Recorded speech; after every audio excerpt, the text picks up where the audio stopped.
All right. So cool. How you doing today, Keith? I'm good. How's it going? Pretty good, pretty good. Struggling. We got a hurricane here actually like the last weekend, so I was just kind of stuck in my house all day, but finally went outside, the sun's out, so back to normal. Cool. Yeah, I have some friends that live in the Philippines, and they or talk about getting typhoons and hurricanes and all that kind of stuff all the time. Wow. Wow. Yep. I mean, It's for them, it's a genuine danger. Sometimes they have to leave where they are to evacuate, you hmm. know, because they can be deadly flooding and Yeah, that happens here in some parts of the country, like on the Caribbean side. Mhm. Like this year, I saw some videos with like there was a river going under a bridge and it Mhm. just took the bridge out. It was like so much water. It's pretty crazy. So, are you on the Pacific side of the of Costa Rica? Yeah, where I am, it rains, but we're not as much in danger of flooding, so that's good. Okay. But yeah, in any case, so I think this episode is supposed to be the college episode, like the financial college episode, where we Okay. go through Okay. the economics of it all. All right. So Yeah, just throw questions at me and I'll answer them the best I can. cool. So you said that you got two undergraduate degrees and then two graduate degrees, right? Yes. So were they one was in history, the other one was in you said criminal Oh, well, that justice? that gets complicated. The first time that I went to college was when I was normal college age, which was in the late 80s and early 90s. And at that time, I was a psych major. I was a psychology major. And my first undergraduate program was in psychology. And then after that, I went to work in a psychiatric hospital um, as an aspiring psychologist. And I hated working in the psychiatric hospital. I realized that that was not what I wanted to do for my life's work. Mm-hmm. So enough of that. Um, I had completed my psychology program, but then I decided that I wasn't going to go into that field. So I instead started working in service industries, and I became a restaurant manager. And then when I was in my later 20s, I started going back to school to study history and religion. Um, and this time around, I was like, I'm going to study what I like. All right. So I started studying history and religion, and ended up getting a degree in it's my actual degree is called world studies, which basically it's like a combined discipline, multidisciplinary degree. So it really is history and religion and a few other things like anthropology and sociology rolled into one. But world Mm-hmm. studies was the degree. The university I was at had a program where you could get a world studies degree if you took enough courses at all these different disciplines that are under their wider world studies program, like languages were one, anthropology, um, religion, history, and things like that. So I ended up getting a degree in world studies Okay. with the concentration that though was in history and in world religions. Uh, and Was that a then BA? Was that a a B BA, yeah, bachelor's? yeah, Okay. yeah, yeah, yeah. So far, I'm still talking about my undergraduate experience. So I did Right. 2 rounds of undergrad. Then I went into the graduate history program. And what got me into that was largely a professor I had studied history with as an undergrad. He was always telling me, you need to be in the graduate history program. Right. So, okay, you see what's there. So I went into the graduate history program, did that for a few years, did my graduate thesis, which I eventually published as in the form of a book. And then after that, I decided to go into the social sciences. So I went into um, the sociology program, and under the sociology program, there was also a criminology program, which overlapped with the criminal justice program. So I ended up studying sociology at the graduate level, and I guess you could say I minored in criminology. What I technically am is what's called an ABD, all but dissertation. So I'm not really a PhD. I'm basically somebody who has the equivalent of 2 master's degrees, or you could frame it as I have a master's degree plus PhD coursework, but no actual dissertation. I see. Yeah. And then after I had accumulated all of this backlog of formal education, then I started teaching. I started teaching at a community college and then at an HBCU, which means a historically Black college and university. And then I've also taught in the state university system as well. And along the way, I discovered the paper writing business. And I realized that the paper writing business was actually a better job than teaching. So I decided that I would work to make paper writing my full-time job rather than teaching. And that's why I'm here now talking to you. Mm-hmm. All right. Okay. I have a lot of questions. So let's start off. So basically, you got a psychology degree, then you went back for world studies. And then once you were in world studies, your professor was like, you might as well just get this history degree, was it? He wanted me to go into the graduate program. I had a minor in history as an undergrad when I was doing the world studies degree. And there was a professor who was a specialist in Chinese history. He was actually from the United States. He was a white guy, but he loved China, and he was a specialist in Chinese history. He spoke multiple Asian languages fluently. He actually would work during his off season. You know, when he wasn't teaching, he would work as a tour guide at the Forbidden City in Beijing. So he knew his stuff when it came to China. But he thought he was impressed with the work I was doing with him as an undergrad, and he wanted me to go into the history program. He says, "Yeah, we need good students in our history program. You should be one of them." So he asked me to join to come into the graduate program and gave me a recommendation, and that's more or less how I got into the graduate history program, which was a very good program. The graduate history program was an excellent program, excellent instructors, a number of classically trained professors, a number of professors who had attended prestigious European universities like the Sorbonne in Paris. Okay, so hold that thought. I'm going to come back to that. So then after you finished that, then you went and got the criminology degree. Well, I never got a criminology degree technically. What I did was I entered a sociology program, a graduate level sociology program that was I guess you could say a graduate, postgraduate program, PhD candidate oriented. And I did quite a bit of coursework in the social sciences and enough criminology work for that to more or less count as a minor, a graduate level minor. I never actually did a dissertation though, so I'm not technically a PhD. I'm what's called an ABD, which is an all but dissertation.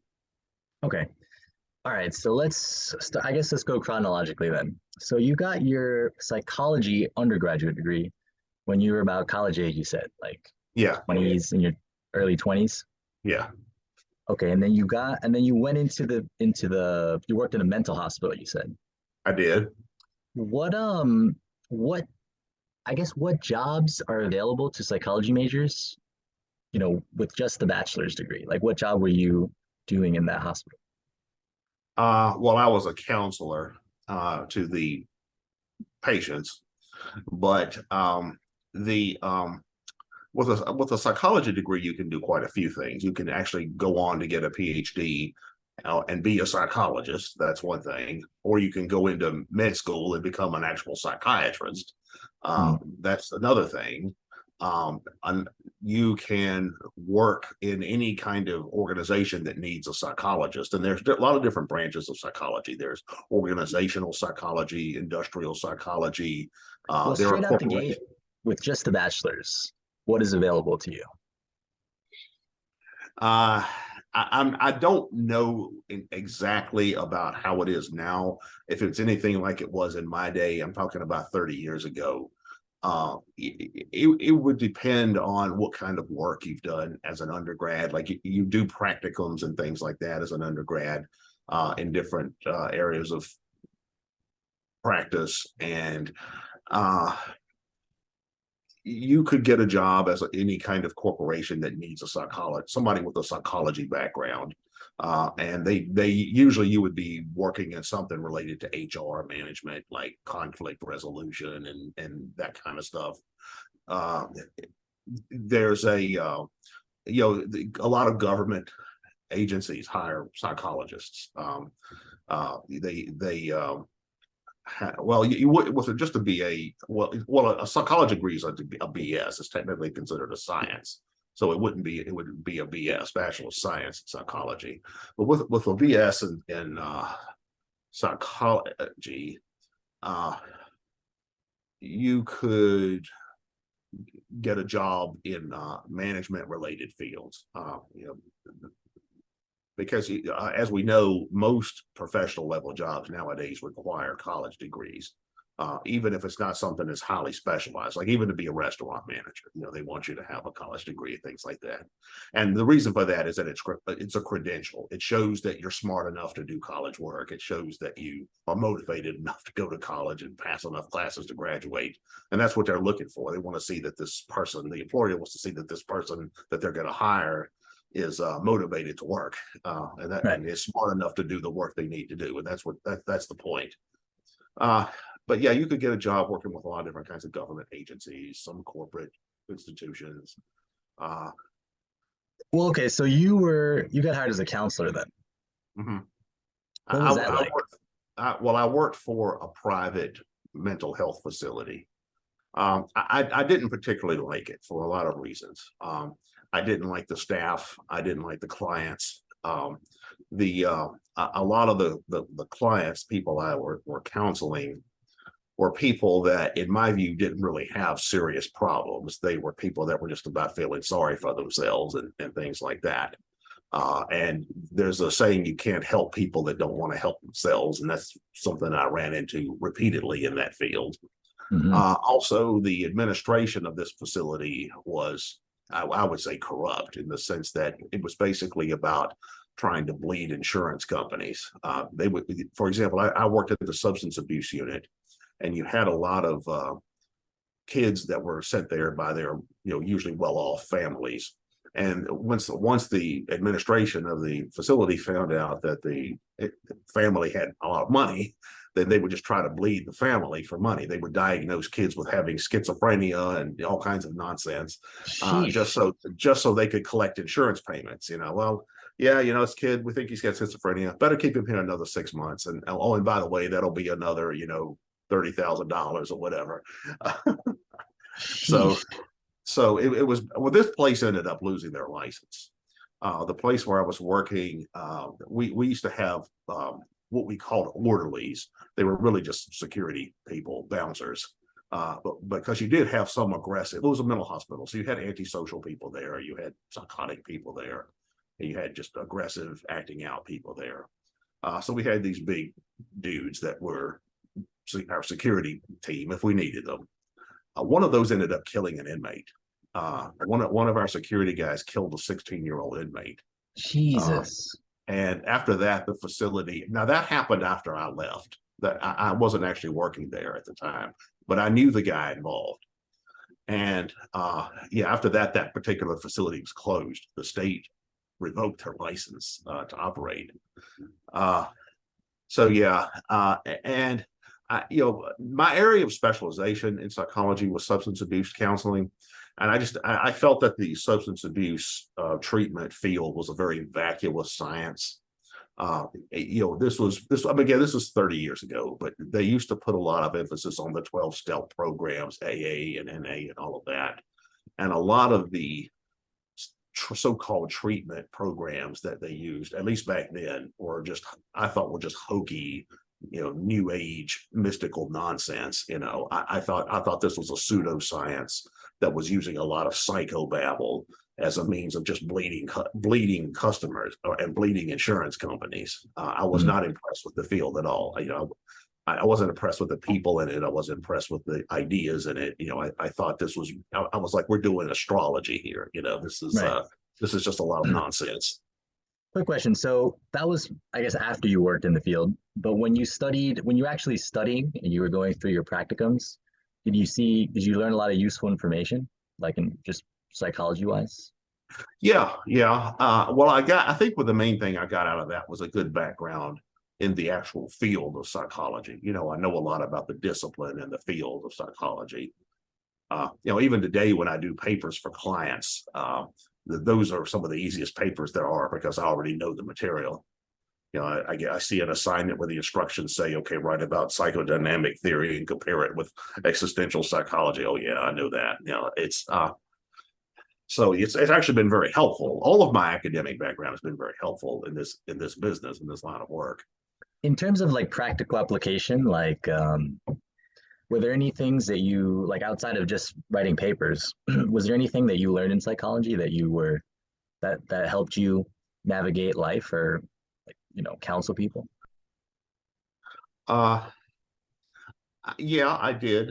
Um, some of that came from the private study of psychology as much as it did from formal studies, but the formal studies led to some of my private interest as well, particularly in the field of social psychology. The social psychology is one of my favorite branches of psychology because it really provides a lot of insights into human nature and how people relate to each other in groups and in various contextual settings and things like that. And I think that that's been fairly helpful in many ways. Any specific examples, just out of curiosity? Yeah, for example, you get a lot of insights into how groupthink works. That's really interesting to see in our society today, because if you look at American society today, you see how everything is very polarized around politics and culture and stuff like that. And every issue becomes another civil war issue. Like what should Elon Musk take over Twitter, uh, or who should get elected to the presidency, or who should run for Congress, or something some media figure said that's controversial. And increasingly, we see people in our society practicing groupthink. They just follow whatever their team is thinking. Okay, what do all the folks in my Facebook group say, or what do all the people in my Twitter feed say? And people get their ideas largely from cues that they take from their primary reference group. Like a reference group are the people that you most identify with personally. Obviously, for most people, it's going to be like your family and friends, but then there's wider reference groups like members of the same religion or same political affiliation or same social class or ethnic group and things like that. So people take their cues in terms of what's the right way to think from their reference groups, and also from leaders that they think are legitimate. And usually legitimacy is defined as being consistent with the norms of their reference groups. So you have people, for example, if say Donald Trump says something, well, he can do no wrong, so everything he says must be right. Or a lot of people from the other side of the political spectrum feel the same way about former President Obama. So you see a lot of if you know psychology and the social psychology and the psychology of groupthink, you really see those theories and analysis playing out in real life with some of this stuff. Yeah, yeah. I actually studied psychology in undergrad as well. And I think the most frustrating thing was like about psychology is that you're able to see what people are like. You can predict people's behavior because you're almost like I read it in a textbook, like you're behaving like the textbook, but you Yeah, can't change their behavior. It's like right, frustrating. right, right, right. Yeah. Exactly. Yeah, I studied psychology, but then I ended up going into legal field. Okay. But so I had a slightly different path. But just last question on this topic. When you said like people that don't want to be helped can't be helped, that definitely like you know light something up in my brain. Do you remember like what was a conversation? Like what was like a typical situation where people would come into your clinic and then they just didn't want to be helped? Like, Yeah, well, with one issue you had there was with you had juveniles in some instances that were sent there by their families. So their families are basically trying to unload them because they didn't want them. And but then you had that issue. Uh, you The big issue that I ran into was you had a lot of drug addicts and alcoholics who really did not want to be helped. I mean, they didn't want treatment; they wanted drugs and alcohol. And you could explain to them repeatedly, why drug and alcohol abuse is causing problems for them, and they didn't care. I mean, they'd rather have the drugs and alcohol and deal with the problems. So, and Were they like in serious problems before they came in, or were they just like going about their business and then their family just didn't like it? Like, what was their? well, that's some of both, some of both. Uh, With the kids, you saw some of that. You would see that, well, their family, the parents didn't like it because their kid smokes marijuana or whatever, so they think, oh, my kid's a drug addict, so they put them in rehab, but they're not really a drug addict. And I mean, the kid might have other problems, behavioral problems, something, but drug abuse wasn't really the main issue there. mhm. But yeah, you had other people that were these were usually older people, adults who were serious alcoholics and drug addicts. I remember having a client once who told me that alcohol is the fuel of life. Damn. Yeah, Wow. so these people, some of them had real issues. I mean, you had other people there that had real problems. I mean, some of them, had genuine mental health problems, schizophrenia and stuff like that. You had others that had genuine trauma experiences, like young girls that have been raped by adult male relatives and things like that. So there were people there with real issues, but there were also a lot of people there with that I thought were just shouldn't have been there. Either they didn't want to be there or they didn't really need to be there for other reasons. Mhm. Wow. Okay. All right. Well, so you were there for, I guess, a couple years. Yeah, yeah, Okay. Then you about went a into year. restaurants, right? I think you said. Yeah, I started working well, I had worked in restaurants in college just as a side job. And yeah, I started managing restaurants. I worked for a company for a while that owned a chain of restaurants and nightclubs, and I became a restaurant and nightclub manager for a number of years. I ended up staying in that field for about 12 years. Wow. Uh, yeah, from roughly age 24 to age 36. So yeah, I had quite a bit of experience in the service industries. The hospitality. Well, I guess hospitality is hotels. So I guess it would be food service and entertainment industries. Uh-huh. Yeah, Okay. So when did you go back to school for your second degree, your world studies? I was doing that while I was also working in the restaurant management and nightclub management field. I did that part time for about 4 or 5 years. I was in my late 20s then, late 20s and early 30s. So what was the thought process? Like what, I guess you worked at the psychology place for a year and then you worked in restaurants. And then what got you thinking, I should go back to school again? Uh, well, for one thing, I started thinking about, do I want to be working in restaurants and bars my entire life? And I was like, do I want to be doing this when I'm 70 years old? And I was decided no. And I'm like, Why okay, well, why is that? Just for someone who hasn't, say someone's watching and they've never been in the restaurant field. it's I wouldn't say it's hard work, but it's difficult work in the sense, for one thing, you're up all night. I mean, for years, I regularly went to bed at 4 o'clock in the morning and got up at like 2 p.m. That was my life for years. I And see. that's fine when you're in your 20s and 30s, but when you get older, it becomes a burden. It becomes harder to do. And I knew it was going to get harder over time. And Gotcha. also I saw other people in the field that were the age I am now that were still doing that, and I was like, well, they're just kind of like go nowhere, do nothing people, and I was like, do I want to be in my 50s or 60s and managing a bar or something? I'm like, no, I don't think so. So I'm like, well, I've got to have more credentials then. So I started thinking about, well, okay, I've already done this psychology thing. I know I don't want to do that. And I figured, well, I figured academia would probably be a field that I would like to be in. So I figured I needed to go back and get education in a field I would want to actually be in as a scholar. Mhm. So that's how I got into world studies, the history, religion, history, the social sciences generally. Um, it wasn't that hard to complete my second round of undergrad because I already had all the perks and all that kind of stuff, the prerequisites. I mean, it's not like I was going back and doing, first year math and first year English and all the basic stuff you have to take to get your first university degree. You've already got one university degree, so it's easy to get a second one. You just have to take the classes in that field. I actually took too many classes. I took more classes than I needed to get the second degree, just because I wanted to take the classes.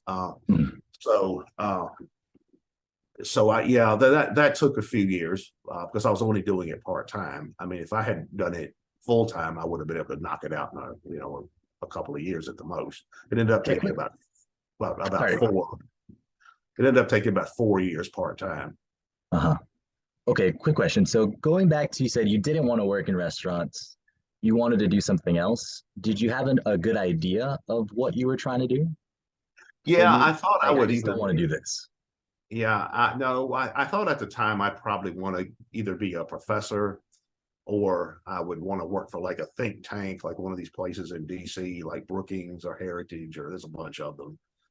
So I figured I would be some kind of scholarly type work, Uh-huh. academic work, whether in an academic setting or in some other comparable setting.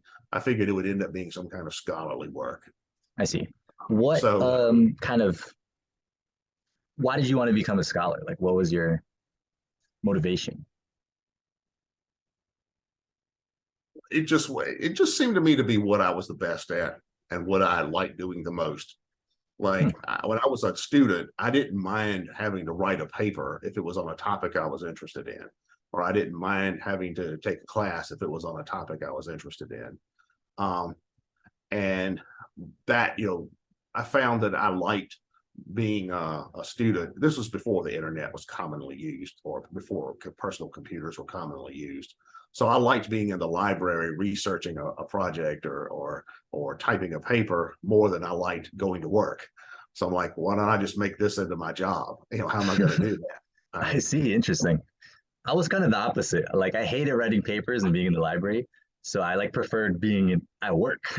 oh yeah, yeah, yeah. Interesting, but hey, I guess some people like to be scholars. That's fine. Okay, so you were at school for 4 years, and then while you were in school, your professor was like, "Hey, you should study, you should go into the graduate program." Right. Yeah. Yeah. Like I said, I had a professor who was a specialist in Chinese history. He thought I was good at history. So he said, yeah, we could use you in our graduate program. So I applied to the graduate program and started that. So you just straight, did you take any time in between, or you just, No, I went straight from that. I was in my early to mid 30s then. I went from straight from finishing my second round of undergrad straight into grad school. okay. Okay, so you started, when did you start your second undergraduate? Just to get the timeline right. My second undergrad, I was in my late 20s then. Okay, and then I guess so late 20s into your early 30s, and then you started your program. Yeah, my first graduate program.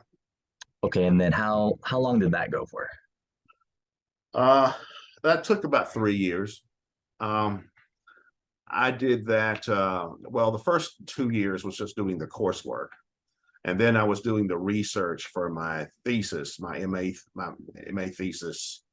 The following for about a year and a half after that. Okay, Interestingly, during that same time, I was also in business. I started working for this company. It was a multi-level marketing company that sold medical and dental discount plans. So I started not insurance, but just discount plans, sort of like insurance, but it's not insurance. It's kind of how we used to phrase it. But So I actually did that as my full-time job while I was doing my graduate history program part-time. And I did both of those over a period of about 3 years. Hmm. Okay. Okay. So so let's go back to the point where you were finishing your undergraduate, you're talking with your professor, and then he's trying to convince you to go to the graduate program. Did you have a difficult time deciding like what was the thought process? Like, were they going to give you a scholarship? Were you going to have to pay for it? Like how was that whole situation set up? Oh, well, no, they didn't give me a scholarship. Um, I had to pay to go to grad school. Although there were times when could have been a TA. Well, I was a TA for one semester, but the problem with being a TA is they wouldn't let you work outside the and have a job if you were a TA. Like if you were a TA, they would give you a stipend. They would pay your tuition and give you a stipend, but you weren't allowed to have an outside job. So at the time, I was trying to get established in this business I was in, and I just didn't have the time for all that. So I tried the TA thing for one semester, and like, no, I'm just going to have to use student loans for this and be a regular student because I'm trying to get established in this other thing. Mhm. Okay. Okay.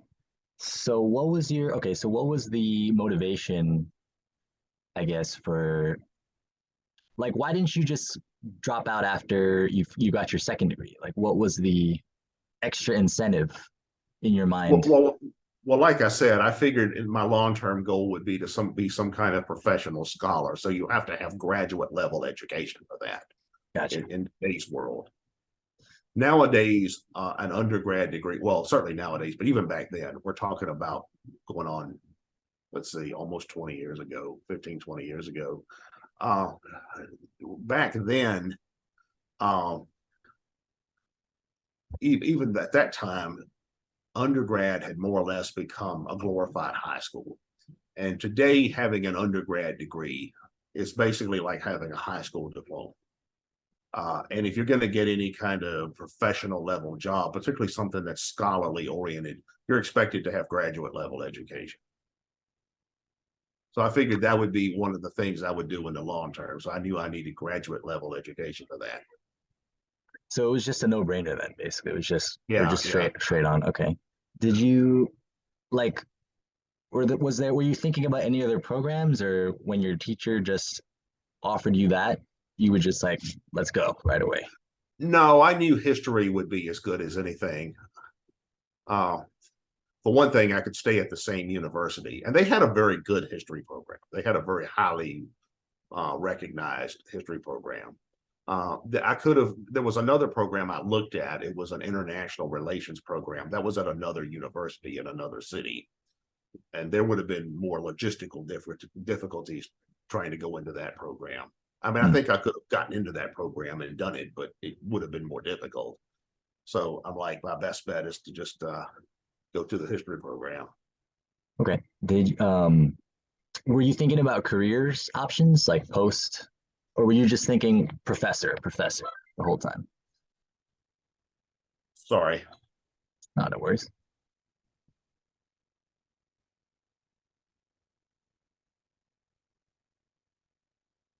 It says save recording. So I'm going to save my recording. Okay. I guess I got to start a new recording.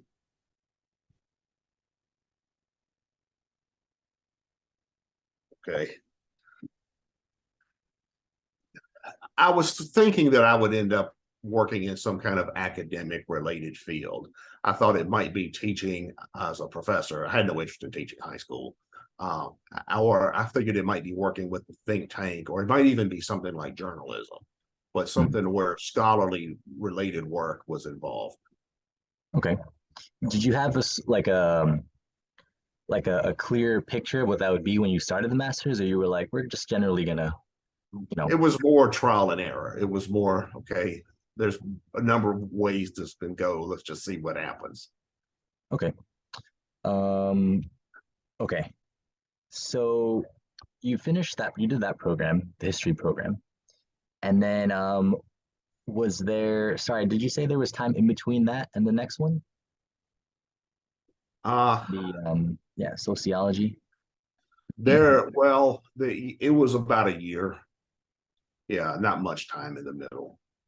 Here's what happened with that. Okay, I finished my history program. Then I did my thesis and went through the process of researching that and and that's an arduous process. It lasted about a year and a half. Then that was eventually done, and my thesis was approved. I did my defense successfully. I got my master's degree in history. Around that same time is when the um, economic downturn, the Great Recession of 2007, 2008, 2009, that was happening right after that. And that meant that the multi-level marketing business that I had at the time, Mm. that company went straight down the tubes. Um, so after that, I was like, well, I've got to find another way to make a living in the meantime. So I went back to restaurants and clubs, and I got a job managing a nightclub. And then and then I was in the same position that I had been before when I was in that industry. I was like, okay, this can't be my permanent job. I can't do this when I'm 80, right? So I need to continue the academic thing. And at the time, I thought that, well, I've got a master's. What I really need is a doctorate. So I decided to go into a doctoral program. And I'm like, okay, I've already got psychology. I've already got world studies. I've already got history. What's next? The social sciences. Actually, what happened there was when I was in the history program doing my coursework for the history MA, I had a sociology class. Well, it was in the sociology department, and I had this as an elective.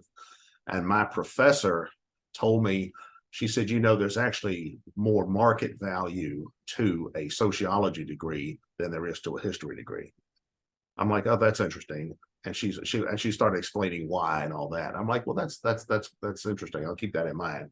So when I decided I was going to go into a doctoral program, I decided, well, I'll go for this sociology thing because I enjoyed that field as well. It's similar to what I've done before. It overlaps with psychology because it's a social science. It overlaps with religion and history, and all of those. Wait, she said it So was I more went. marketable. What was she saying? Like, what exactly? Uh, because corporations hire sociologists to basically do market research. A lot of people don't know this, but they think of sociologists as people that are studying, fashion trends and that kind of stuff. But there's a lot of people with sociology backgrounds who work in the corporate field in marketing and advertising, doing market research to find out how they can sell stuff. Mm. You do a lot of demographic studies and that kind of stuff. That's a big part of it.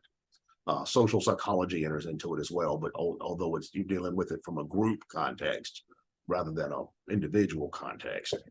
That makes sense. Yeah, I mean, I know sociologists who work in law enforcement. They investigate social networks trying to identify burglary and car theft rings and things like that.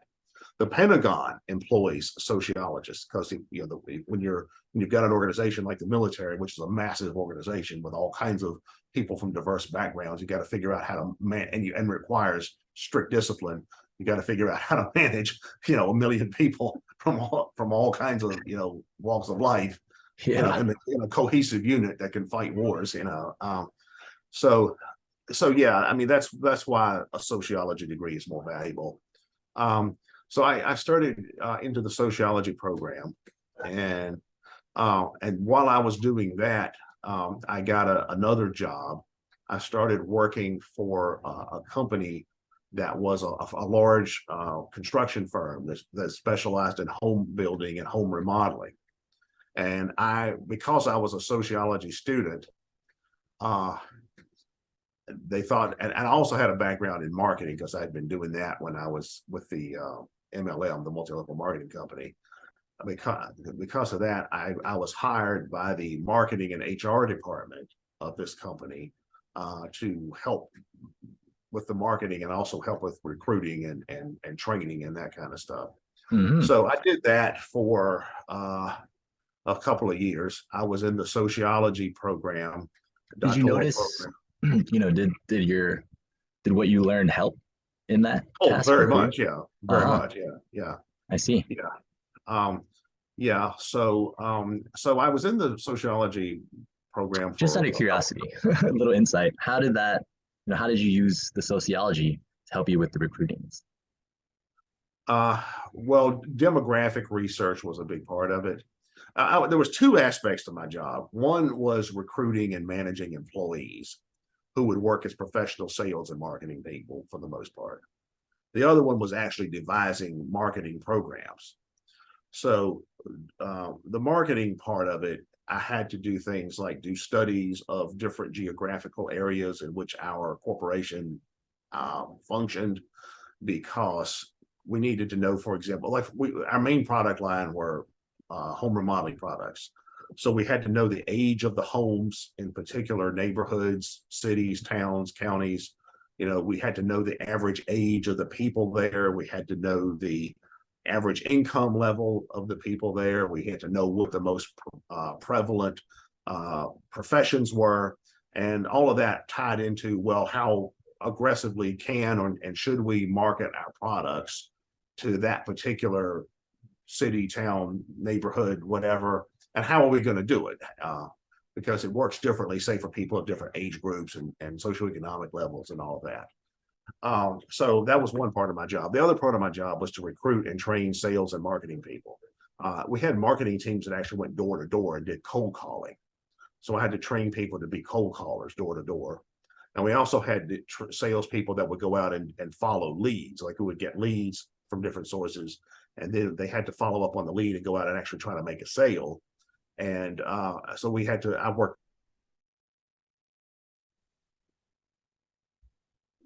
Hey, Keith, sorry, it looks like the internet just dipped out for a sec. Can you hear me? No problem. Yeah, but what I was doing was I was helping train professional marketing and sales representatives so that they could go out and sell home remodeling products and construction jobs and things like that. I had nothing to do with the labor part of it. Like, you put a hammer in my hand, that'd be a disaster. I'd probably just smash one of my fingers or something. But I had nothing to do with the work part of it. That part I don't really know much about. Mhm. But I was in the business end of it, the marketing, sales, and human resources management. Okay. Wow. So, all right. So the sociology degree helped you in terms of your recruiting and your job in construction. So you said that after you finished your first degree, your first master's degree, the history one, that the market took a dip, right? Yes. Was there any opportunity for you to go into like academia, like you had originally planned after that point, or it was just what was the landscape looking like? Well, when we had the Great Recession of the late 2000s, the tail end of the George W. Bush era, early Obama era, the business that I was in at the time, multi-level marketing, went downhill because people had less money to spend, and people generally don't join multi-level marketing companies when they're short on money. Or if they do, it's difficult for them to be in a company like that. The way multi-level marketing works is that you basically pay to be self-employed. You join a multi-level marketing company, and there's a fee to enroll as a member to join the business. You buy into the business, and then you become self-employed through the business. You're considered an independent contractor. It's very similar to the way Uber and Lyft and companies like that work now. They didn't have those back then. Those didn't exist back then. But the way Uber, for example, works is you have to have your own car, you have to have a driver's license and all that. And then you can join Uber. And as long as you meet the basic credentials, you can become self-employed as an Uber driver. So you don't really technically work for Uber. you're a contractor with Uber. And that's what I was for a multi-level marketing company that sold medical and dental discount plans. And what I did in that company was that I recruited other people to sell product as well as selling product of my own. So I developed my own sales team as well as being a salesperson myself. And the problem was when the economy went down the hill, it became increasingly difficult to find new salespeople who were willing to buy into the company because fewer people had money. And it was also harder to sell products because this was considered luxury benefits that people use on top of their insurance and things like that. So we were at a situation where a lot of people couldn't afford insurance, much less additional benefits. So it just wasn't a good time for that business. Luckily, it was an excellent time for the home remodeling business because one of the main markets that took a hit in the Great Recession was the housing market. So suddenly nobody could sell a house. If you want to sell your house, you're going to get pennies on the dollar.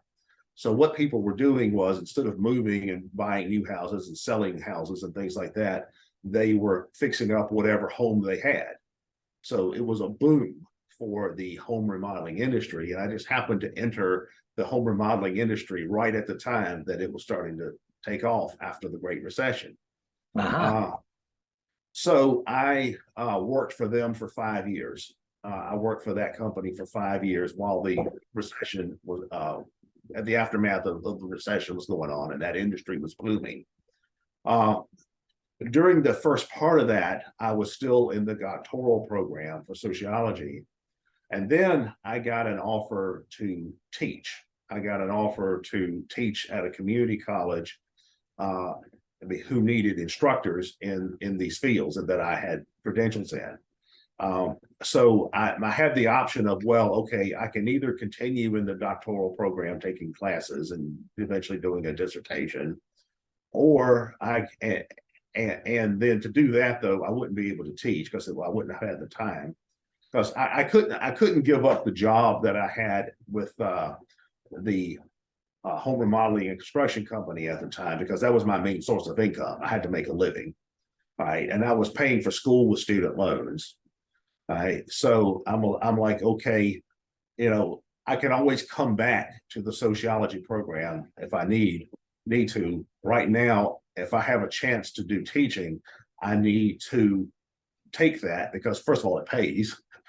I'm not running up debt. They're paying me. And number one, it gives me teaching experience. So it's good for the experience. It's good for my pocketbook. So for a few years after that, I was still working at the home remodeling company and I was teaching college on the side. So I wasn't able to continue in the sociology program because I couldn't do 3 things at once. I was just, I would be spreading myself too thin. So then as the housing market recovered, the industry that I was in started going downhill. For example, the branch office, I was the marketing and HR director for the branch office of this company in my local area. And the market for what we were doing started to decline. So I saw the writing on the wall and I'm like, I'd better find some other line of work to get into. All right, so that's when I started going on the internet and looking for jobs where you could work on the internet and that you could do with certain kinds of academic backgrounds. One thing that I happened to come across was writing papers as a professional academic writer. I knew someone who had actually worked for me when I worked at the construction home remodeling company. She had actually been one of my marketing agents. But she actually was a paper writer. She was self-employed. She didn't work for a company. She was self-employed. And I thought, well, that's interesting. That's an interesting gig. So I actually looked more into that when I was looking for another line of work. And that's how I discovered our industry, the professional academic writing industry. And that was in 2013. That was over 9 years ago. And for initially, I worked part-time for another company, a couple of other professional academic writing companies And then I transitioned into that full time when I became associated with academic composition. And I've been with academic composition for 8 years now. Okay, well, hold on. So going back to the time in between your two graduate degrees, when you got your history master's versus your sociology one, Mm-hmm. you said in between that period, so when you finished the first degree, the market tanked after that. It was around the same time. These things converged within a year or two of each other. Yeah. Right. So when you finished your first degree, was there an opportunity to work in academia at that point? Uh, no, not really, because, well, I mean, I'm sure I could have found something somewhere as a part-time adjunct, and wasn't really worth the effort because they will nickel and dime you. Hmm. Uh, Also at the time I was a history student, and it's harder to get teaching jobs in history than it is in the social sciences. Hmm. For one thing, there are more people that have history backgrounds and social science backgrounds, but there's less demand for it. I see. Did your history professor mention that in the beginning?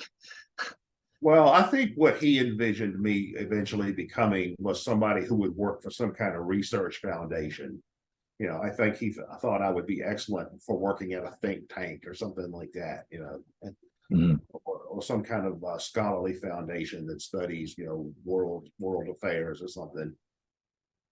Did any of those opportunities come, like present themselves at some point? Uh, well, I've done work in that area on a part-time basis through a couple of think tanks, never full-time. Mhm. If I wanted to really aggressively pursue that at this point and make it into a career, it's possible I could make that happen. But I've never, at this point, I've never pursued that aggressively as a full-time job. When you did do that, like what was your job like? What was your actual day to day? Well, I was doing it part-time, so it wasn't like a job where you go to work every day at an office or something like that. It was more like being a freelancer. Uh, I would write essays and articles and contribute chapters to books and go to conferences and make presentations and things like that. Hmm. Interesting.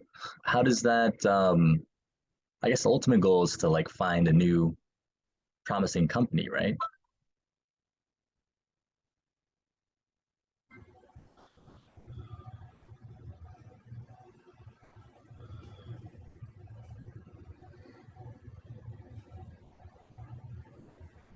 Okay. Uh, well, when you're doing that kind of work, you're not really working for companies. You're usually working for nonprofit organizations. Now, some of them may be funded by businesses, or at least receive grants and donations and things like that from businesses. But most think tanks and foundations are nonprofit. Hmm. All right, interesting. Okay, so um, one moment here. Just figure out this card.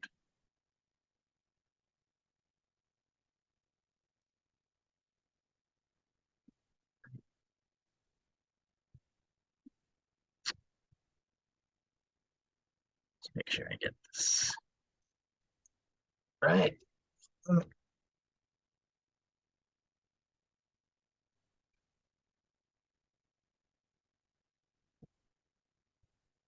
All right, so the I guess the meat and potatoes of this whole thing. Alexi wanted to talk about the college debt situation.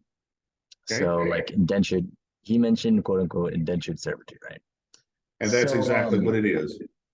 right. So can you explain that? How is the college experience similar to indentured servitude?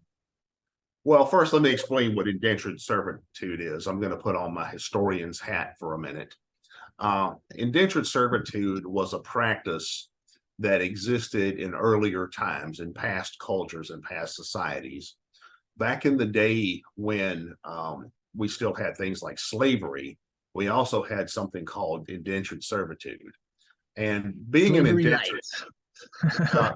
that's a good way to describe it. Yeah, indentured servitude is not quite as bad as actual slavery, but it's slavery light. Yeah.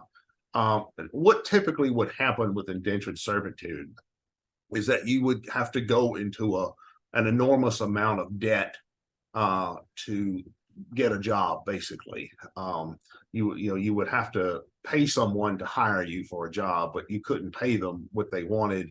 So it would be debt, which basically meant you worked for them for free until your debt is paid off. Or if you're not working for free, you have a loan that's so large, it's going to take forever to pay it off, and the interest rates are really high, or something comparable to that. Indentured servitude. This was a widely practiced thing in a lot of older societies. And I guess people were, because if you told somebody, you're signing up for slavery light, people would, how do you convince people that this is something that? Well, in those days, in those days, people didn't have any choice. It was just like if you were in older societies, if you were a slave, you were usually born a slave, or you were made into a slave basically through kidnapping, or being a prisoner of war or something. Indentured servants were people who had no means of making a living. So they basically had to sell themselves into what amounted to slavery in order to feed themselves and Like things skillless like that. labor, people with no skill. Right. Mhm. Yeah, and indentured servants were usually either low skilled or no skilled laborers, or very lightly skilled laborers. And yeah, you would basically agree to work for an employer as their de facto slave until your debt was paid off, and you could theoretically work your way out of indentured servitude, and some people did. So it wasn't as bad as slavery, but it was the next thing to being a slave. So it was a bad situation to be in, yes. And indentured servitude was widely practiced in older societies. But the student loan system works in a fairly similar way. Because to go to college, particularly nowadays, college tuitions have really increased by an order of magnitude exponentially in the last 10 to 15 years. But and they get higher all the time. So most people cannot afford to go to college and pay for college tuition. Maybe they can go to a community college or something like that, but they're not going to go to a normal 4-year university and pay out of their own pocket. That's not possible. Back in the 1960s, you could go to college as a student and pay your own way with a part-time job. Back in the 60s, college tuition was maybe $100 a semester. It's a lot more than that for a credit hour nowadays. Right. Yeah, I remember I had to take like this class. It was like a math class, and I was studying in psychology, so the math class was just like a prereq, or like one of those requirements that I had to take, just the general studies. So I ended up taking it at community college to save some money, and I think the class was going to cost me $5,000 for with the credits, and then I paid like $500 in community college. I was like, oh my god, yeah. But community college today is really just a glorified high school. It's like and even undergrad at 4-year universities is graduate. It's like a glorified high school. So the quality of education is actually going down. And the value of a college degree is actually going down, even as the cost of it is going up. So that's not normal economics there. Normal economics is the more valuable something becomes, the more expensive it becomes. With Right. college degrees, they're becoming more expensive, less valuable. Right. So and that's how indentured servitude enters into it. To go to college today, you pretty much have to go and take out student loans. And usually you have to get them from the government, because most people cannot afford to go to college out of their own pocket. Most people don't qualify for scholarships. They don't give scholarships to just anybody. And then private loans are difficult to get because you have to have collateral and things like that for a private loan. All right, the government loans or the federal government loans are really the only way that most people can pay to go to college, realistically speaking. So consider this: the average college tuition at a 4-year college is going to be from anywhere from $25,000 to $75,000, depending on the school. There are some that are even higher. There are some that are even more.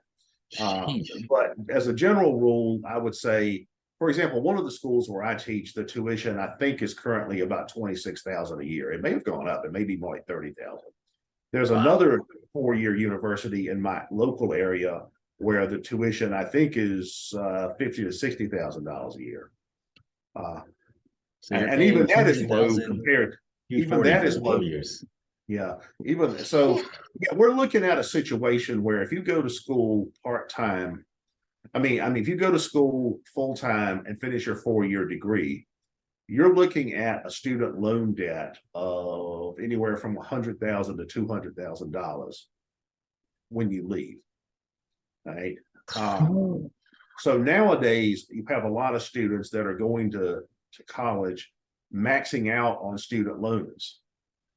Particularly if you go to graduate schools and doctoral programs and that kind of thing are even more expensive.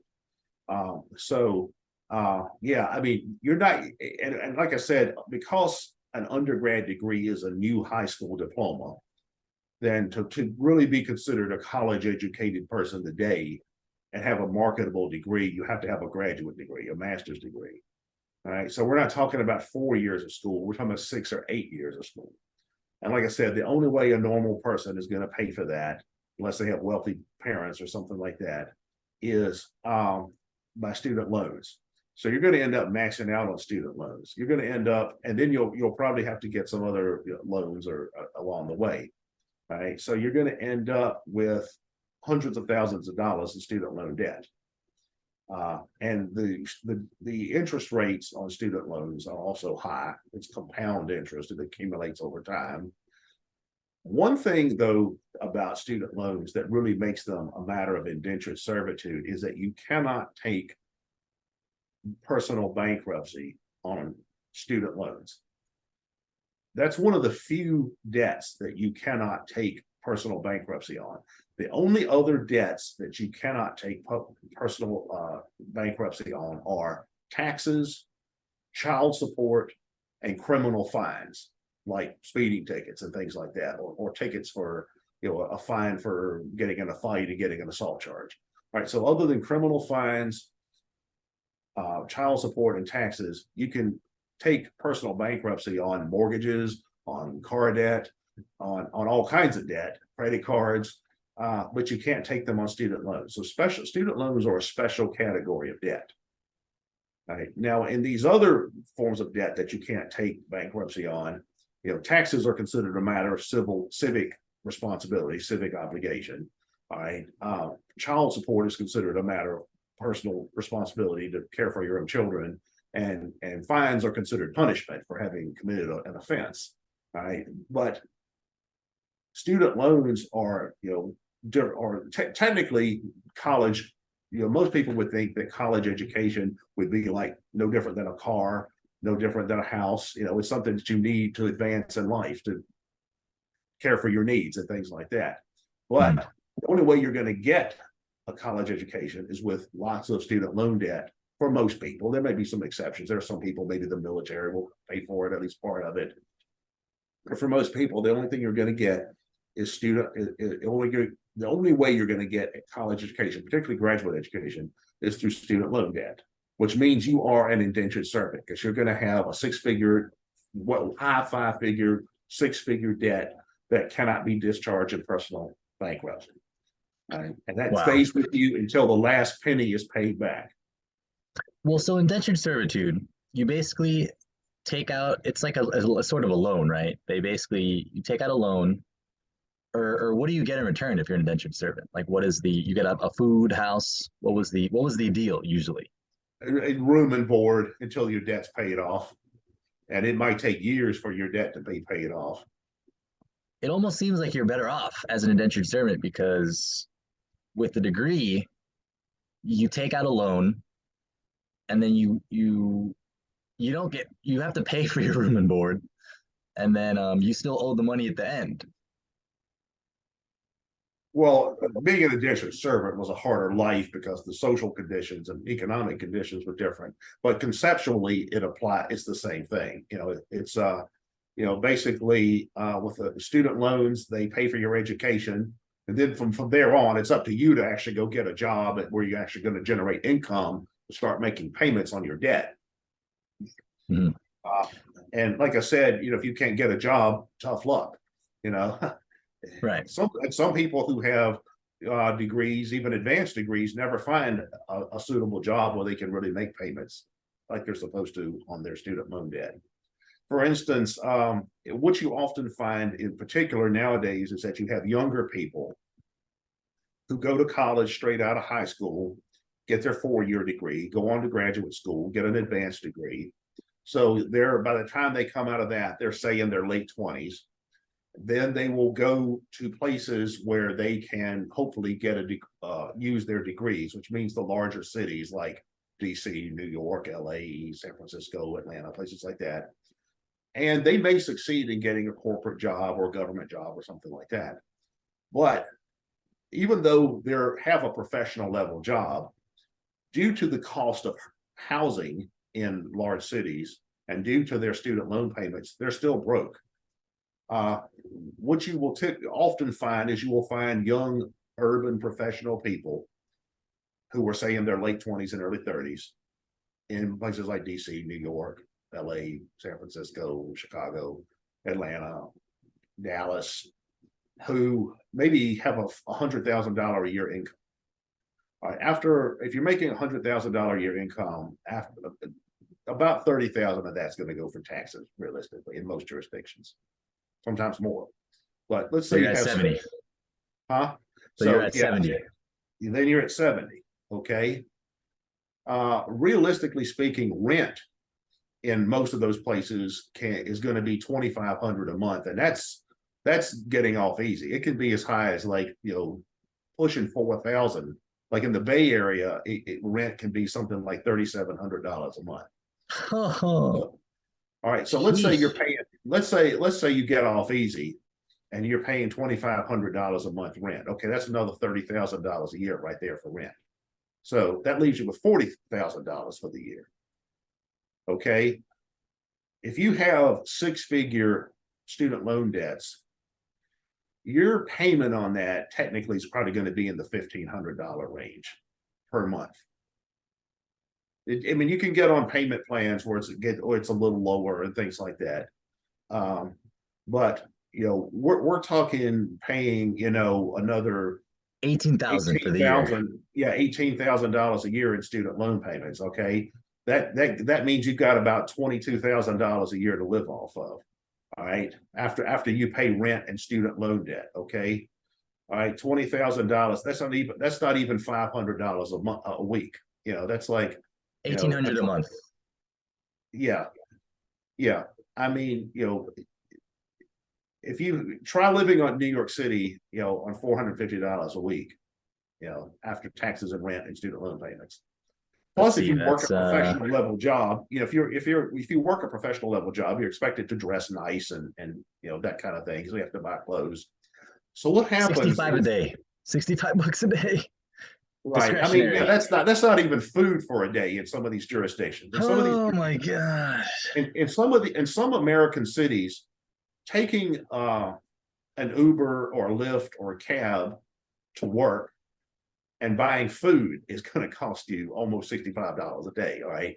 So we're talking about professional level people who are basically living in destitution. And if you make 100K, you're like in the top 10% of people, I think, in America, right? Right. Exactly. Jeez.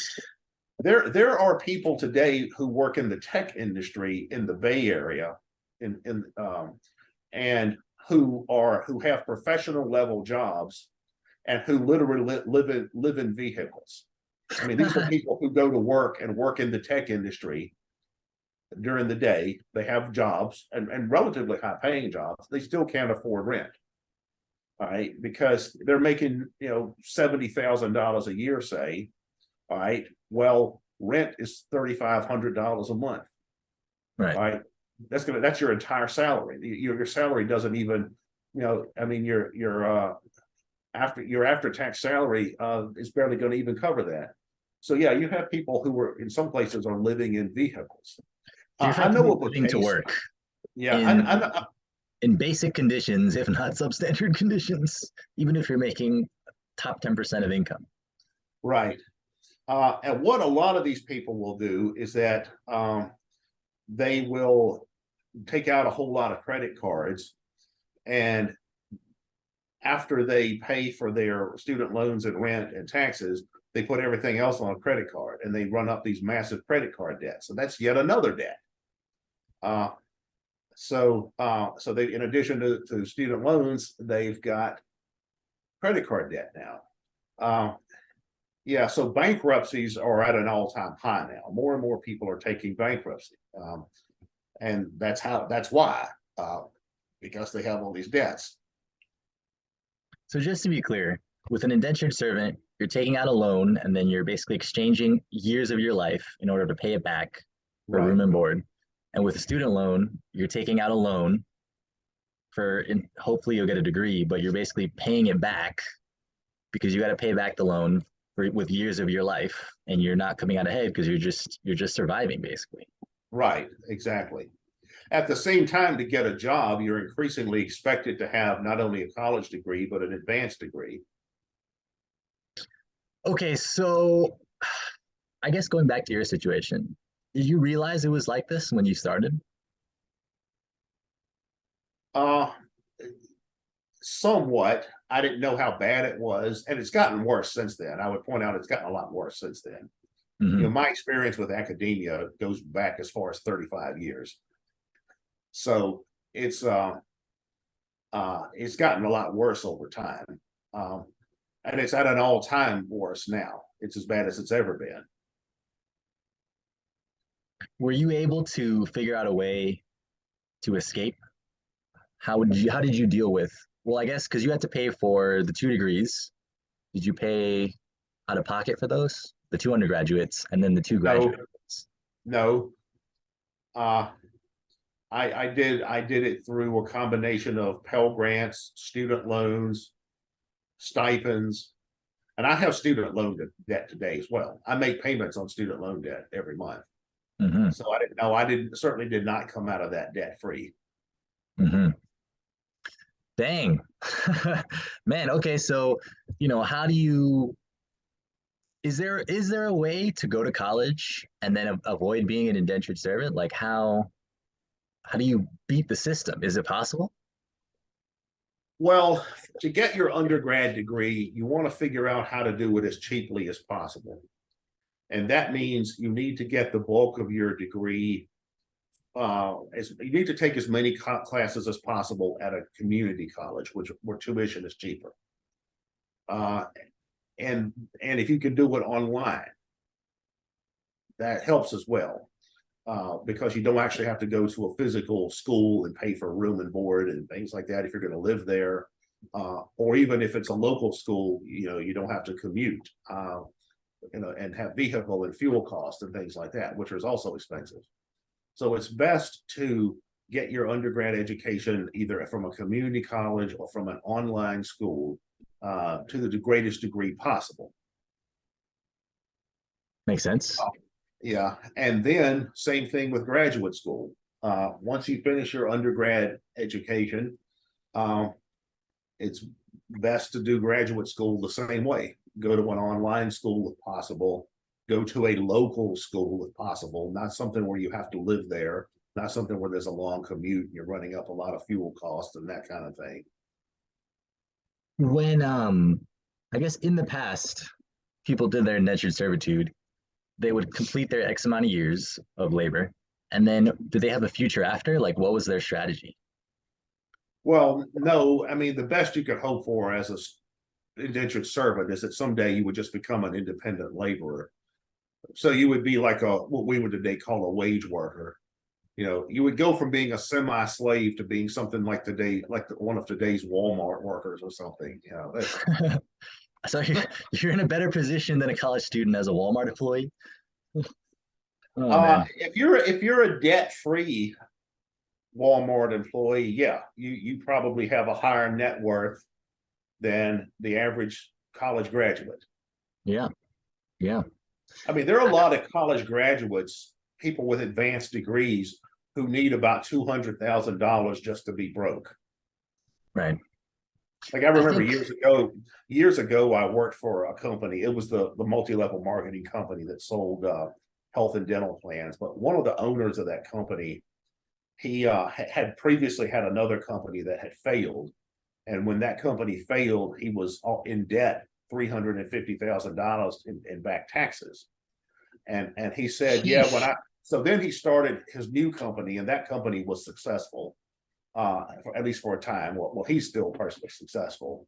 But he said, yeah, he used to say, when I started this company, I needed $350,000 just to be broke, just to break even and have nothing.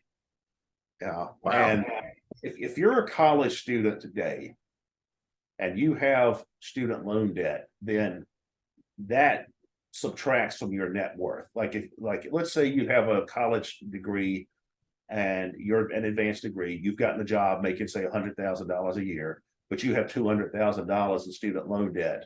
All right, you need $200,000 to be broke. If you have $200,000 in student loan debt that is not dischargeable in personal bankruptcy, which it's not, then you have your net worth is a negative $200,000. Right. This reminds me of kind of like Aaron Clary's channel, actually, where he's talking about minimalism. Because if you don't have the student loan debts, then yes, you make less money, but you don't have to pay out as much. And then you don't necessarily have to go find a job that pays that much because you don't need that much. And then you don't have to go live in a place it's like a chain reaction, sort of, it seems. Yeah, but you're never going to advance anywhere. For instance, a lot of our clients in this business are in the military, and they are expected to get advanced education in order to keep advancing in their field, or keep getting a higher rank. A lot of our clients are in the nursing profession. Some of them have been in the nursing profession for 20 years. Now they've all of a sudden been told, well, by the way, now we're going to start requiring you to have a degree. Otherwise, you can't be a nurse anymore. So they're scrambling to get a degree just so they can keep the job they have now. So the government's forcing people into indentured servitude. Yeah, or private industry, both. It's government and corporate, both. Social work is another thing. A lot of our clients are social workers. To advance to the next level, to say in management, social work management, you have to have an increasingly advanced level of education. So, I mean, yeah, it's theoretically true that you could avoid accumulating student loan debt if you just wanted to work at 7-Eleven or something like that. But you're never going to advance. Do you want to be working at 7-Eleven when you're 70 years old? Right. That's what people have to consider, particularly a lot of our clients who are non-traditional students, which are students that are beyond the normal, what's considered the normal, quote unquote, college age, 18 to 25 or something like that. The over 25s are going to school for a reason. They need that credential, that academic credential, to advance in their career or their current job, or even just to keep their current job. So it's like a catch-22. You either sell yourself into indentured servitude, or you just stay poor, but you're just kind of like on the lower financial rungs, I guess. Well, yeah. Well, in the days of indentured servitude, it was a matter of, well, you could be an indentured servant, or you could just not have food. If you want to go without food, well, that's right. And I guess probably some people did, but yeah, I mean, we're talking about a modern parallel to that, where, yeah, if you don't want an education, if you want to avoid student loan debt by just not having an education, fine, you can work at Walmart. Mhm. The only the only thing that I was thinking though, like recently, was that if you, like, let's say you pay $200,000 for a degree, that's basically a house. Like in maybe not in the city, but that's like a house, like cash. And if you I think you can get like a FHA loan. That's what people are telling me, where you pay like 5% down or something, which Yeah, yeah. that's like a few $1,000s. So if you had, let's say, the amount of money that you had pulled out for the loan, if you had just you put that in a house, then you'd have a house basically. Mhm. So it's like, okay, yeah, I'd be working at McDonald's, but I live in a house. So, I don't know. Maybe you're not in debt. So I don't know, maybe. Well, if you work at McDonald's, you're not going to have the money for the loan for the down payment. That's the problem there. Right. It's like a catch Um, 22.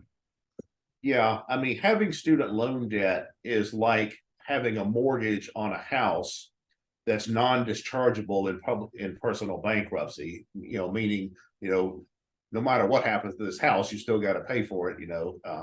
You can't sell it. Uh, even if it burns to the ground and you can't live there anymore, well, you still got to pay for it. Right. The student loan debt is in that category. It's like a non-dischargeable mortgage. Imagine having a $200,000 mortgage on a house that can't ever be unloaded unless you pay it back. Right. No Well, bankruptcy, no selling it. right. Well, okay. So I guess your options are, you either don't get a degree, or you try and find a job that pays you well enough, where you don't need a degree. I mean, like something like coding comes to mind. Um, or you go through the degree, but you have to make enough money on the flip side, or you avoid the debt. Is there any, how do you, what paths do you see where that could be a reality? Maybe engineering? So you're talking about something where you can get an education and get a good job, but avoid the debt.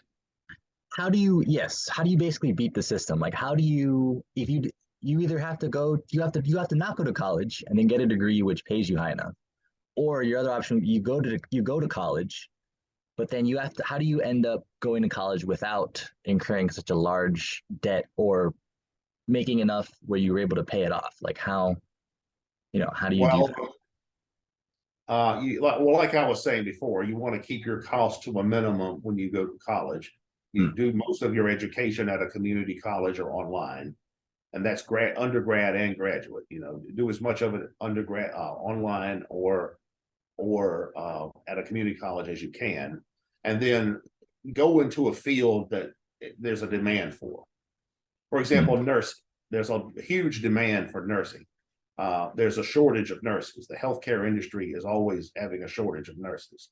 So if you have a degree in nursing, then you have a door open to a job that pays well. Hmm. If you go and get a degree in arts and crafts, no. Right. Unfortunately, a lot of humanities fields, the job openings are fairly small. If you get a degree in anthropology, good luck.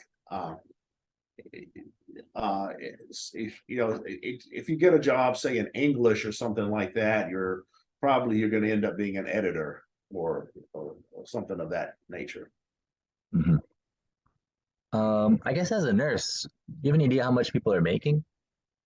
What's like a good Oh, salary if for a you have, nurse? well, for a full-time job as a nurse, you can make in the high five figures. And if you're in more on the administrative end, you can make well into the six figures. So Healthcare generally is a high paying profession. Mhm.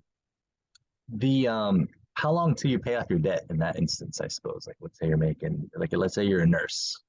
What's your outlook looking like? Let's say you make, well, I mean, it's the same problem. So you can get a nursing degree without a huge amount of debt, because you can get the bulk of that from a community college. You can do like all your perks at a community college or online, you can then transfer to a 4-year school, get your 4-year degree, and that's probably your best bet. You've done a lot of your undergrad either online or at a community college, stuff that you can't do there, you do at a 4-year school. And then maybe you go to grad school, maybe for healthcare, you can get into internships and practicums and stuff like that too. But no, if you could get a nursing degree and become a professional nurse, there is a high demand for that. Those are high paying jobs. If you have student loan debt, it's not going to be as burdensome, and probably in some instances not as large as some other fields, but it's still going to be there. You're still going to have to make student loan payments. Mm-hmm. Okay. But nursing would be a good field. If your goal is to have a job where you can get a job and make money, nursing is a good field to go into. Let's see, nursing. Should we look it up, how much they're making? Nursing salary. Let's see. Registered nurse, 77,460. Mean salary in 2019. Yeah, sounds about licensed right. practical, licensed vocational nurse, 48,500. Mm-hmm. Let's see what state that is. So I guess let's see. If you go to community college, what are you looking at paying for your 4 years? Like around 5,000 a year. So like say 20,000. Yeah, I don't personally know because it's been so long since I've had to deal with this. I'm sure it's much higher now than it was when I was there. Mm-hmm. I'll go through the numbers later, but okay. So I guess the last question is basically, you said that you're still paying student loans. I guess that was like, what, 10 years ago that you went to school? A little more? It's been about that long since I left. 12. I think I was last a student 12 years ago, 13 years ago, something like that. Do you see yourself coming out, the other end anytime soon? No. My debt is such that my student loan debt is such that I can manage it, but no, not really. I see. So is your plan just to pay it till you die, basically? I think that if your student loans have been in repayment for 25 years, they're canceled. Like the rest of it is canceled. So yeah, I've been paying on mine for, I don't know, 8, 9, 10 years. So I've got I mean, when I'm assuming I make it that far in terms of lifespan, when I'm in my 70s, I'll probably get to the point where I can, my student loan debt will be canceled, at which point it's considered taxable income. Mm-hmm. Which means it'll eat up whatever assets I have at the time, but just paying the taxes on it. And so, wait, how does that work? The taxable income? Yeah, a lot of people may not be aware of this. Let's say you have student loan debt. From the time your debt goes into repayment until 25 years of repayment has passed, if you still haven't paid your debt off after 25 years, it's canceled. Or I think this is still the policy. Meaning you don't have to pay anymore, but the remainder of the debt is now considered taxable income. So you have to pay taxes on the debt that was canceled. Oh, Here's an analogy. Okay. let's say you owe me $50,000. Okay. Mm-hmm. And you've already paid me 25,000. And then I just say, you know what, Kevin, just forget about the other 25,000. That's fine. But that other 25,000 is now considered income that you have to pay taxes on. So that's how this works, right? Which means that if whatever assets you have when your debt is canceled, that paying your tax liability is going to eat into your assets. So you could potentially be worse off if you like have a huge student loan debt that's canceled. I'm not sure about that entirely, but I would guess that that for some people, it's probably more advantageous to keep making the payments than to have the debt cancellation, depending on the size of the of the debt. Because let's say you owe $200,000, okay, you've already paid say 75,000. Your student loan debt is canceled because it's been 25 years. There's now $125,000 in taxable income that goes on your tax bill, which your taxes on that are going to be, I don't know what, $30,000, $40,000, something like that. So you may end up, owing the IRS, Per tens of year, right? thousands. Yeah. Well, I don't know about per year, but on the bulk of the income, right? That's crazy. That's Well, here's insane. the thing, though. Here's the thing. I had an experience with this. I had some private loans uh, that were canceled when the Great Recession hit, because the banks uh, through which I had gotten the loans, they had some financial problems. So they canceled these were private student loans. Okay, I had $127,000 in private student loan debt that was literally canceled because the banks basically went under, or at least that division, that subsidiary to the banks went under, right? Wow. So that meant, though, that was no different than me making $127,000 in income that I now owe taxes on. Lucky for me, I was poor. so my assets did not match what I owed on the taxes, right? So I didn't have to pay the taxes. So I was under the line where I became tax eligible for that debt cancellation. So But I had that's another situation a few years ago where I had some credit card debts that were canceled back from that same time period. All right. And and then the credit card companies ended up having to pay me what I had paid them previously, because they got into some legal trouble or something.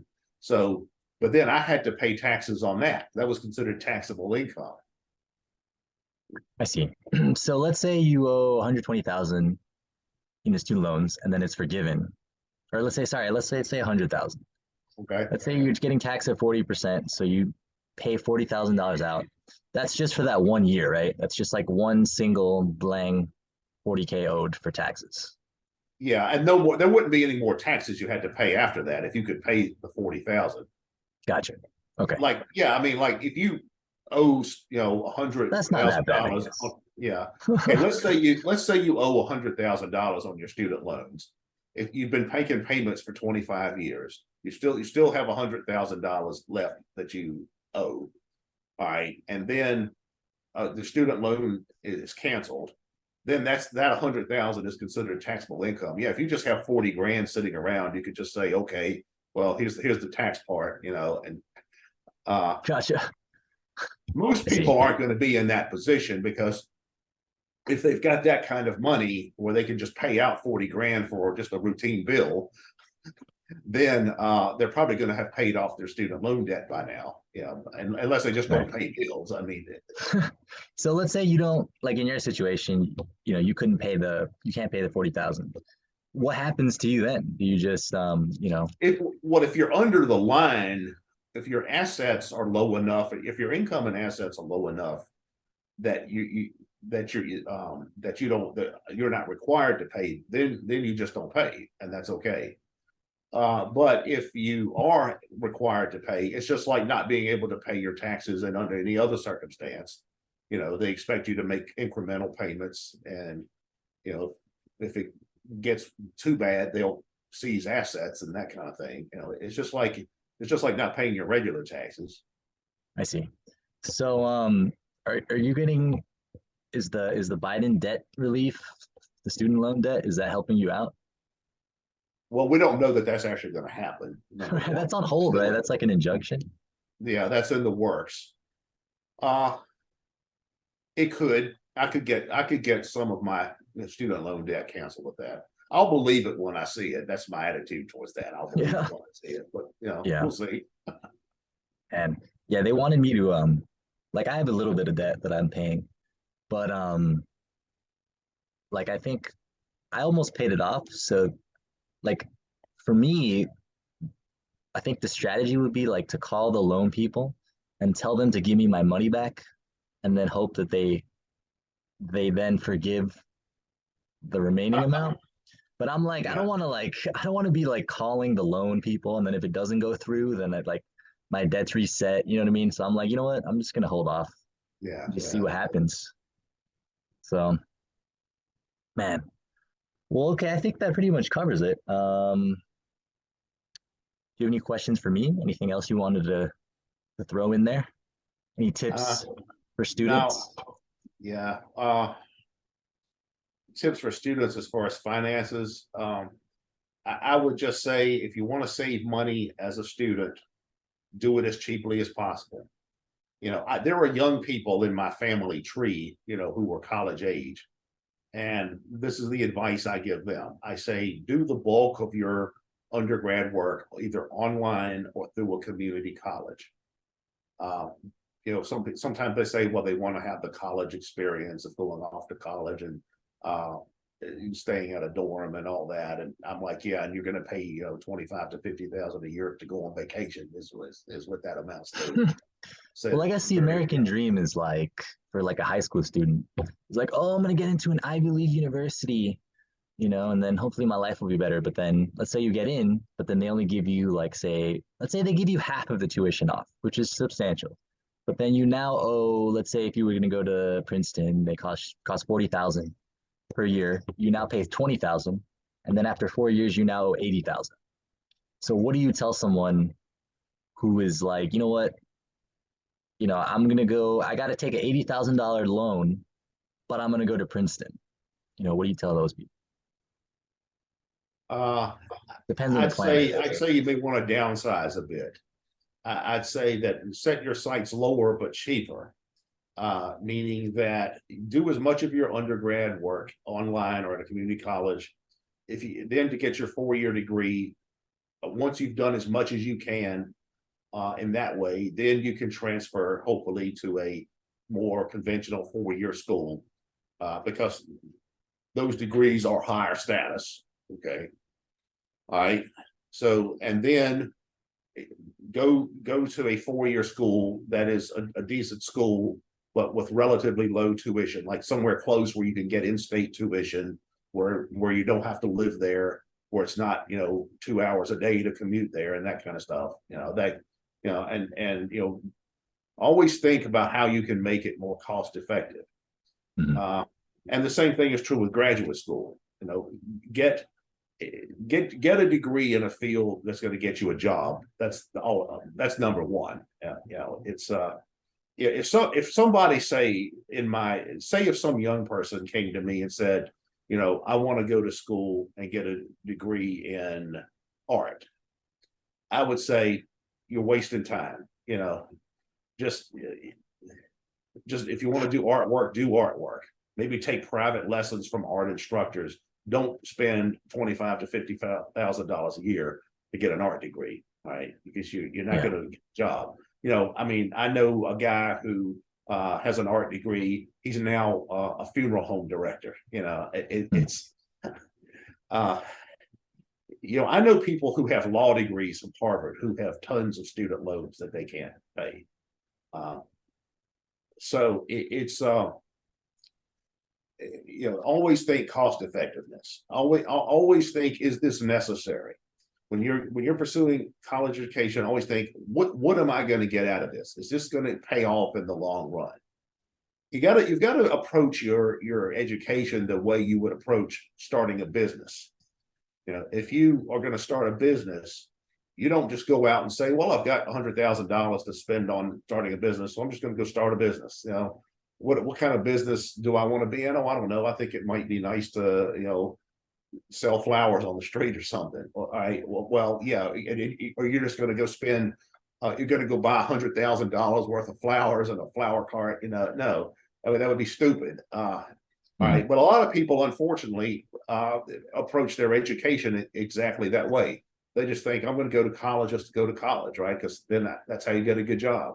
They don't think Right. about how they're going to pay for it. They don't think about what kind of job they're going to get, what the market is for that kind of work, whether they're in Right. a field that's relevant. to being able to get a good job. I mean, some people do, but a lot of people don't. A lot of people just go to school to go to school. A lot of them just take whatever they think is most immediately interesting, and they just assume it's all going to pay off. You have to think, you have to approach education like you would if you were starting a business. You've got to always think, is that what is the long-term payoff in this going to be? How hard is it going to be to get there? What are my probabilities of success? And how can I be most cost effective in the long run? And I guess is there a downside to waiting? So like, let's say like you went to get your second degree, I guess when you were in your late 20s, were you like the oldest person in the class? Like, how did that go? Uh, by that time, well, when I was during my second round of undergrad, I was in my late 20s, early 30s, and I was one of the older students, but there were still other older students. You know, I was part of the minority that was older, but I wasn't just totally out of place. When I was in graduate school in the graduate history program, I was one of the older. I think I was the oldest student. Mhm. There was maybe one other that was older than me or my age, you know. But yeah, by the time I was in the graduate programs, I was getting into my late 30s and early 40s then. All right. And yeah, I would typically be one of the oldest students in most, or the oldest student in most of the classes. Yeah. Did it Uh, affect you in any way? And was it a positive? You know, does it, in my did you, in, sorry, okay go ahead. in my experience and my it was a positive because I was much more knowledgeable than a lot of the other students. That's the same subject matter I'd been studying on my own for years. Um, I was also older and had more life experience. Uh, and I was also more motivated to actually be successful in academia because I was there by choice. I was there because I had more specific goals. I wasn't just some kid thinking, okay, well, I'm going to school because that's what we do, right? Mhm. So in my view, all that was positive. I'm glad that I was older. Certainly when I went to graduate school, I'm glad that I was older. You know, like I said, I was in my late 30s, early 40s in graduate school, and I'm glad that that's how old I was. If I had been 25 in graduate school, I would have flunked out. Uh-huh. Interesting. Yeah, I guess the key here is that there's no necessarily need to rush. Like I remember I had a friend, I went to college right after high school, but I had a friend who he didn't really care about high school much. You know, he was just kind of like goofing off. But so he ended up going to community college and then we ended up in the same school. So, you know what I mean? In a sense, you know, he might have ended up he probably saved some money. I mean, came out ahead in that sense. I Um, did. Yeah, that's part of my backstory as well. Yeah, when I was in high school, I was the worst student possible. You know, like my senior year in high school, I was voted most studious as a joke because I was really least studious. Right. uh, yeah. If you've ever seen the movie Fast Times at Ridgemont High, it's an old movie from the early 80s, which is the time period in which I was in high school. And it's about a group of high school students in California who were, you know, just a bunch of screwballs. There's a character in that film called named Spicoli that Sean Penn, a young Sean Penn, plays that character. And that was me, the Spicoli character in Fast Times at Ridgemont High. That's me in high school. Right. I see.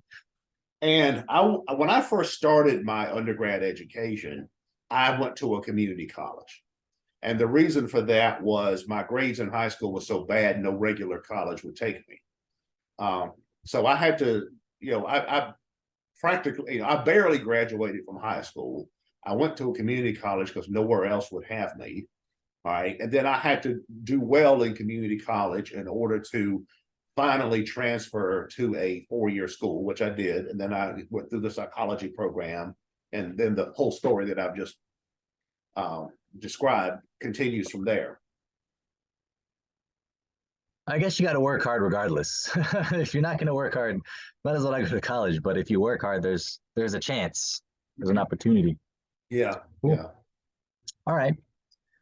Well, I think that covers it mostly. The indentured servitude thing still kind of like I don't see a way out, you know. But at least people are aware now. At least people are starting to realize, maybe don't just jump in. Maybe take a little time to make sure this is 100% what you want to do and have a plan on the other side.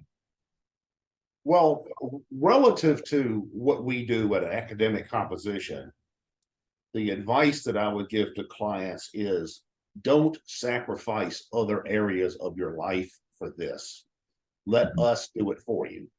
Right. Because most of our clients are people who are seeking a degree because they have to have one for their work to continue to advance in rank in the military, to get promoted to a higher position in their current job. You know, they need this degree. So this degree is not optional for a lot of our clients. It's not Mm. just a hobby. They need the degree, but they don't want to sacrifice other things that they're doing in life. They don't want to sacrifice their current job. They don't want to lose income for this. They don't want to lose time away from their family for this. They don't. They have other life activities they're involved in, and that's why we're here. We're Right. here to help our clients get the credentials they need to continue to advance in their careers and in life without them having to sacrifice and undermine other aspects of their life in the process. Yeah, that's a key point actually, because talking about value as well. Like, let's say we charge customers $100 for a paper. Mhm. Um, if they go to community college and they're saving themselves $10,000 to $20,000 per year in fees, I mean, it, they could pay us to do all of their papers or help them with all their. They could even pay us to do a class, and that would still come out way cheaper than if they had just gone themselves to the full 4-year tuition. So Mhm. you could go to community college for a year, save some money, and then you now have a tutor and someone to actually help you with your assignments throughout your entire college career just by saving yourself, 1 year of going to college, and then you're basically coming out way ahead. Right. Or another way to look at it is that the time that they spend working rather than doing schoolwork, they're earning money, right? Right. If they had to, and they're getting additional job experience. They're continuing to advance in their careers, and while they may be doing this, if they were just going to school and neglecting their professional work, then they would be losing income while paying to go to school. Right. Do you, I guess just to tie it all together, do you see when you were going to college, can you envision yourself hiring somebody like academic composition to help you throughout your college career? Like, how would it have helped you if you had had Oh, it would somebody? have helped enormously. It would have helped me enormously. Yeah, if something like academic composition had been available during my college career, uh, I don't know that I wouldn't be light years ahead of where I am now. If I could have all the time that I devoted to academia, if I had had somebody else manage that for me, and I devoted my own time to work and business, yeah, I might very well be light years ahead of where I am now. Mm-hmm. Mm-hmm. What kind of things would you have used academic composition to help you with? Well, I would have used academic composition to help with just my standard coursework in classes. And instead of spending time in the library studying and doing research and things like that, I would have outsourced it to academic composition. That would have freed me up to spend more time working, engaging in business, and earning an income. Which means in the long run, I would have had a much better vocational, professional, and financial base with which to advance in the future. And in the process, through the assistance of academic composition, I would have been getting the academic credentials that I needed as well. Mm-hmm. How many hours do you think you would save yourself? Just, to put a number on it, just out of curiosity. Like, how much were you working on schoolwork when you were in school at the Well, time? a good rule of thumb is for every hour that you spend in class, count on spending 2 to 3 hours on schoolwork. So a full-time academic load for a semester is typically 12 to 15 credit hours. Count on spending another 24 to 30 hours on your coursework outside of class. So going to school full time for a semester is a full-time job. Mhm. I guess part So, of it's studying, so you have to study, but like the actual work, how much do you think you'd save? well, as far as the type of work that we do for the students, you would save anywhere from 20 to 40 hours a week. Wow. Yeah, that's like another job. That's Exactly. No, that's my point. That's my point. Being a full-time student is a full-time job. Being a part-time student is like having a demanding part-time job. right. For instance, I have a lot of clients in our company that they're taking 3 classes, right? Uh, to spend the amount of time that you're supposed to spend on a course in order to do well, like I said, for every 3 credit hours, which most classes are 3 credit hours. So for every 3 credit hours, you need another 6 to 9 hours per week to really do well in that course. All right. So let's say you have somebody that's taking 9 credit hours in a semester. That means that they should really be spending about 30 hours a week on school. Wow. Right. That is a part-time job that you're not getting paid for, that you're paying for. Right. Right. Right. Yeah, So what that's that massive. person needs to be doing is that they need to be working during that time and earning an income and finding ways to advance in their professional career while we take care of this unpaid work for them. Right. And yes, they have to pay us, but in the long run, they come out ahead because they're not interrupting their normal work. They're not losing income. They're continuing to advance in their regular work, and they're getting the credentials that we're helping them to get. Win-win. Yeah, win-win. Makes sense. Exactly. Mm-hmm. Yeah, like I guess if you have a leak in your bathroom, for example, you don't like read the book, try and fix it. You just try and hire somebody to do it for you. So Exactly. save some time. That's a great analogy. That's a great example of how our business works. And that is, yeah, if you have a plumbing system that's faulty, well, you could take a week off from work and read plumbing books and go on the internet and try to figure out how plumbing works and then go and try to fix it yourself, or you could just call the plumber. And yeah, you're going to have to pay the plumber, but you're not going to lose a week from work. And then, who knows how it's going to turn out if you try to fix it yourself. Right. Right. Cool. Well, yeah, I guess that covers everything then. Any Okay. final thoughts? Yeah, a good rule of thumb for people who use our services is to have a plan. Have a plan in terms of what do you want to accomplish with your education? These academic credentials that we're helping you get, what are you going to do with them? All right. And is this to help you advance in your career? Do you want to go on to a more advanced academic program? And then it's good to start mapping out a timeline of how quickly you want to do this. Now, you don't have to do it right away. But if most of our clients are folks who believe that the academic credentials we're helping them get are going to help them advance in their career. Well, how rapidly do they want to advance in their professional career? Right? The more rapidly you get your credentials, the more rapidly you will probably advance in your nursing career, in your military career, in your social work career, or whatever field you're in your IT cybersecurity career. All right. So the more quickly you get your credentials, the better. Yeah, makes Procrastination sense. is a bad thing in education. Right. I learned that the hard way.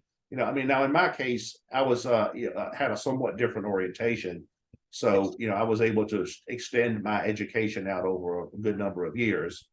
Right. But if my goal was, okay, if I had been in the nursing profession, say, or I had been in the social work profession, or I had been in the military, and would I have wanted to extend my education out over a 20-year period? No. Okay. Certainly Right. not.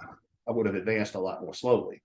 Mhm. I just happened to be in a field where it didn't matter as much. But in most professional careers, the more rapidly you advance your education, the better. All right. Cool, Keith. Well, thank you very much. And yeah, I think we're good. I think we'll definitely help some people out here. Okay, wonderful. All right. Let's see.